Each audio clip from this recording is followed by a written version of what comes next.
আসসালামু আলাইকুম প্রিয় বন্ধুগণ, আপনারা সবাই কেমন আছেন? আশা করতেছি আপনারা সবাই ভালো আছেন। আমিও আলহামদুলিল্লাহ ভালো আছি। আমি আছি নরসিংদী জেলার রায়পুরা উপজেলার হাটুভাঙ্গা রেল স্টেশনে। হাটুভাঙ্গা রেল স্টেশনের পাশে আছে হাটুভাঙ্গা বাজার। আমি আজকে আপনাদেরকে ড্রোনের মাধ্যমে উপর থেকে হাটুভাঙ্গা বাজারটি দেখাবো।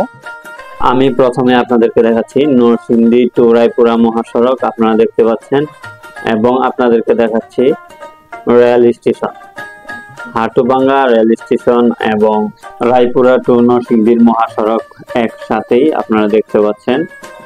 দক্ষিণ পাশে রায়পুরা টু নরসিংদীর মহাসড়ক, রেল লাইনের উত্তর পাশে পড়েছে হাটুভাঙ্গা বাজার।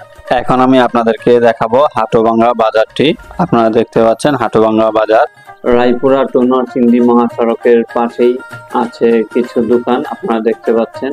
হাটুভাঙ্গা বাজারে পড়েছে, এটা বাজারে ধরে, অনেকেই এটা বাজারে বলে। আর উত্তর পাশে পুরাতন যে বাজারটি, এই বাজারটি আপনারা দেখতে পাচ্ছেন, এটা হাটুভাঙ্গা বাজার। নরসিংদী জেলার রায়পুরা উপজেলার হাটুভাঙ্গা বাজার আপনাদেরকে দেখাচ্ছি। হাটুভাঙ্গা বাজারকে আমি প্রাচীন কালের বাজার বলেছি। কী কারণে বলেছি আপনাদেরকে বলে দিচ্ছি। এই হাটুভাঙ্গা বাজারে প্রাচীন কালের মতো এখনো মানুষ বিক্রি করা হয়।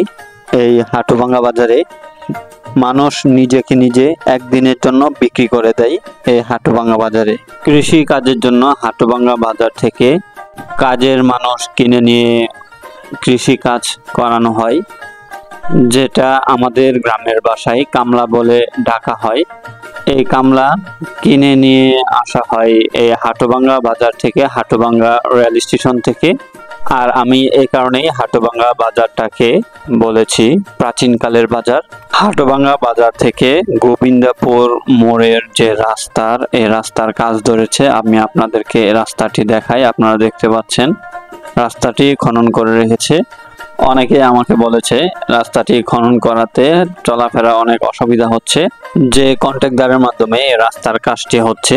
আমি বলবো আপনি একটু তাড়াতাড়ি এই রাস্তার কাজটি করে ফেলবেন, কারণ এই রাস্তাটি অনেক বছর পর এই গ্রামের মানুষ পাচ্ছে। এই রাস্তাটি হলে তাদের অনেক উপকারে আসবে। এই রাস্তা দিয়ে এ বাজারে আসতে পারবে। আগে মাটির রাস্তা আর ইটের রাস্তা ছিল এই রাস্তাটি।